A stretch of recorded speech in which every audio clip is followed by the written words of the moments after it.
30편 다윗의 시. 하나님, 나는 오직 주님만 신뢰합니다.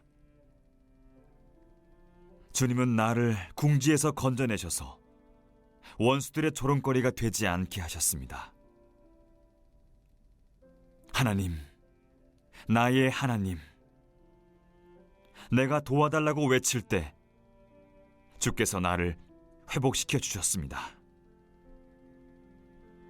하나님, 주께서 이 몸을 무덤에서 끌어내셨고 내가 더없이 막막한 신세가 되었을 때 다시 살 기회를 주셨습니다.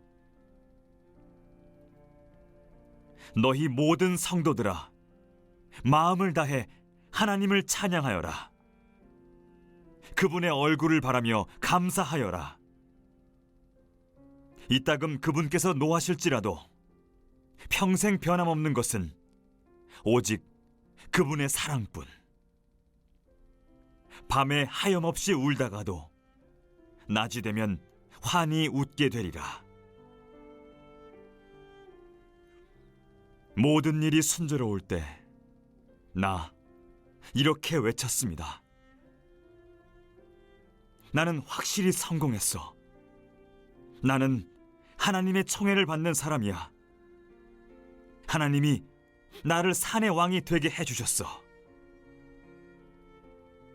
그러자 주께서 고개를 돌리셨고 나는 산산이 무너지고 말았습니다. 하나님, 내가 주님을 큰 소리로 부르며 내 사정을 주님 앞에 다 털어놓았습니다. 내가 죽어 나를 내다 파신들, 묘지의 장을 열고 나를 경매로 넘기신들, 주께 무슨 이득이 되겠습니까? 내가 한 줌 먼지가 되어 사라지면 주님 기리는 나의 노래와 이야기를 아무도 거들떠보지 않을 것입니다. 그러니 들으소서. 이 몸을 돌아보소서. 나를 도우셔서 이 곤경에서 건져내소서.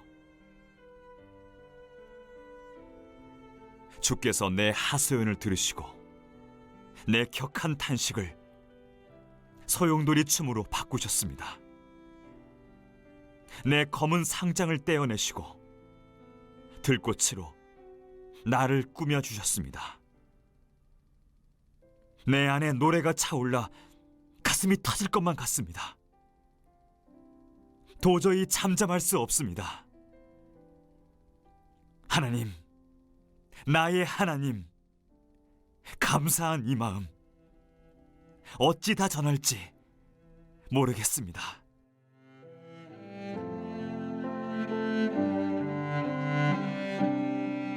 이 시편에서는 징계를 위한 징계가 아닌 하나님 징계 앞에서 부르짖음과 구원, 육신의 질병보다 더 심각한 영혼의 질병, 탄식, 슬픔, 부르짖음이 찬송과 감사의 고백이 되게 하심에 대해 묵상해 보시기 바랍니다. 시인은 하나님께 감사 찬양을 드림으로 시를 시작하고 끝냅니다. 그의 감사 내용에는 자신이 경험한 고난의 때와 그가 하나님께 도움을 구한 때가 묘사되어 있습니다. 그는 병에 걸렸고 죽음의 위기에 있었지만 지금은 회복되었습니다. 시인은 하나님을 높이며 감사와 찬양을 드리는 세 가지 이유를 밝힙니다. 첫째, 하나님은 시인을 죽음에서 끌어내심으로써 시인의 원수들에게 기뻐할 기회를 주지 않으셨습니다. 둘째, 하나님은 시인의 병을 치료하심으로써 그의 기도에 응답하셨습니다. 셋째, 하나님은 죽음의 문턱에서 시인을 살리셨습니다. 이 세 가지 이유 속에는 시인과 원수와의 관계, 그리고 시인과 하나님과의 관계가 나타납니다. 시인은 하나님과 친밀한 관계를 유지하고 있습니다.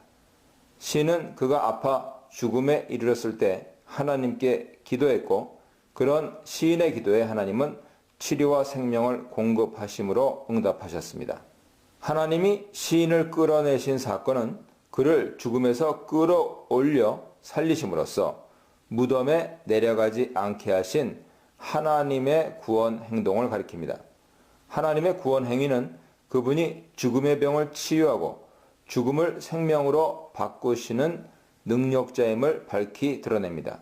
시인은 이러한 하나님의 능력과 구원을 믿음으로 하나님께 도움을 구하였고 구원을 얻었고 이제 그 하나님을 높이고 있습니다. 시인과 원수의 관계는 서로에 대한 마음의 태도와 행동에서 잘 나타납니다. 원수들이 시인이 죽고 멸망할 때에는 기뻐하지만 시인의 병이 치유되어 생명을 얻을 때는 낙심합니다. 시인의 고난과 죽음을 기뻐하며 고대하는 원수들은 악인들이죠. 그러나 의인은 그런 악인들이 병들었을 때 그를 위해 슬퍼하고 금식하고 기도하는 자들입니다. 4절 5절입니다. 시인은 본인만 하나님께 감사 찬양을 드리는 것으로 끝내지 않고 함께한 공동체를 기억하고 그들을 찬양에 초대합니다.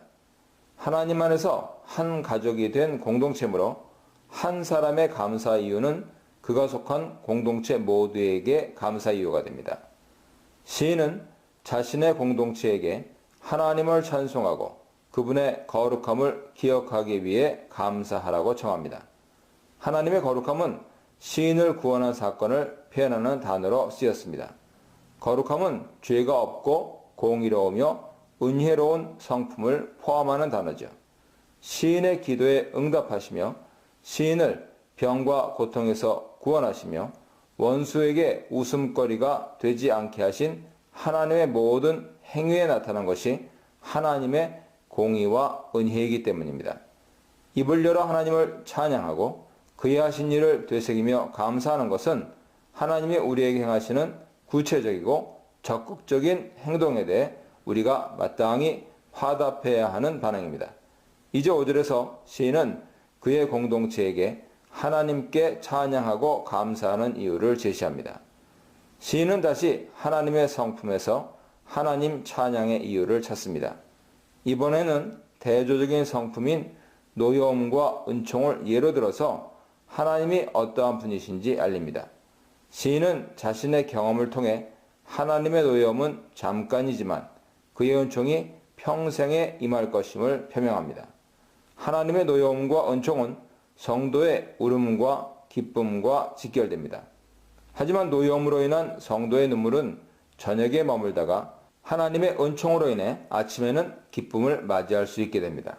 하나님은 노하기를 더디하시는 분이시지만 노하시는 때라도 긍휼히 여기셔서 노여움을 오래 지속하지 않으시는 분이십니다. 여기서 하나님의 노여움과 은총은 단순히 하나님의 성품만을 의미하지 않고 하나님께서 하신 일과 직접 연결되어 있습니다.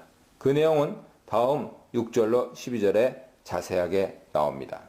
시인이 5절에서 하나님께 감사 찬송해야 하는 이유로 언급한 내용은 그의 직접 경험에서 얻은 교훈이었습니다. 시인은 형통한 때와 고통의 때를 경험했습니다. 형통한 때라는 것은 그의 삶이 평화롭고 고요한 시기라는 뜻이죠. 그런 때에 그는 자신만만하게 나는 영원히 흔들리지 않을 거야 라고 선포하였습니다. 흔들리지 않는다는 표현은 불행이나 악을 겪지 않을 것이다 하는 뜻으로 자신의 형통한 때가 지속될 것이라는 의미죠.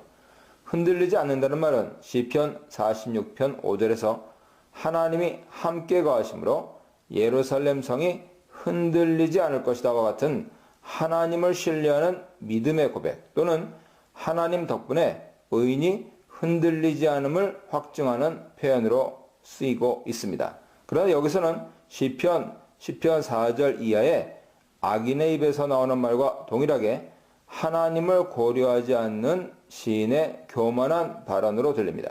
시인의 흔들림이 영원히 없을 것이라는 표현은 대대로 해악을 당하지 않을 것이다 하는 악인의 말에서 마찬가지로 자신감이 드러나 있죠.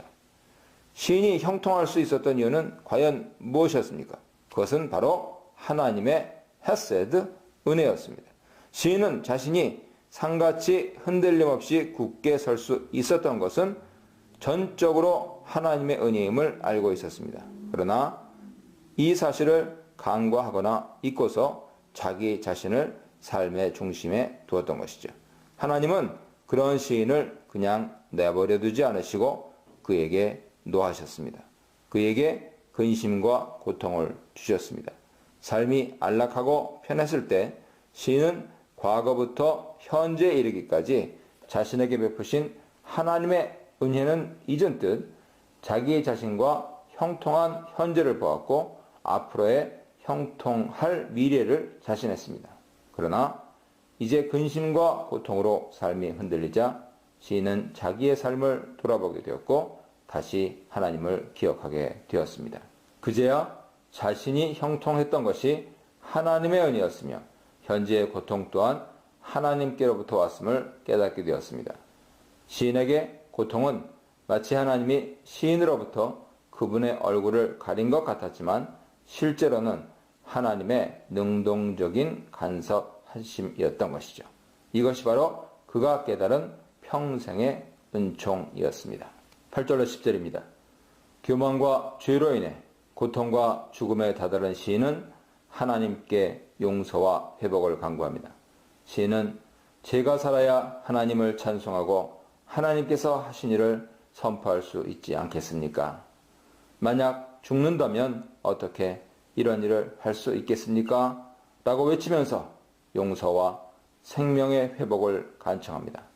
또한 하나님이 자기의 기도를 들으시고 은혜를 베푸셔서 그의 도움이 되어달라 요청합니다. 시인은 하나님이 어떠한 분이신지 아주 잘 알고 있었습니다. 하나님이 그를 용서하고 구원할 능력과 긍휼을 가지신 분임을 잘 알고 있었던 것이죠. 시인의 간절한 기도에 하나님이 응답하심으로써 시인은 감사와 찬양으로 화답합니다. 슬픔을 기쁨으로 바꾸시고 베옷을 춤으로 바꾸신 분이 하나님이시기 때문이죠. 하나님은 시인의 죄와 고통으로 통곡하는 눈물을 바꾸어 그가 기쁨을 참지 못하고 춤을 추게 하셨습니다. 그가 참회하며 고통 속에서 입었던 베옷을 벗기고 기쁨으로 입히셨습니다. 하나님의 적극적인 간섭과 응답을 경험한 시인은 잠잠히 있을 수가 없었습니다. 적극적으로 주께 노래하며 영원히 주께 감사드립니다. 주께 영원히 감사드리겠다는 시인의 고백에는 앞으로도 하나님이 그에게 감사의 기회를 주실 것이라는 마음이 담겨 있습니다.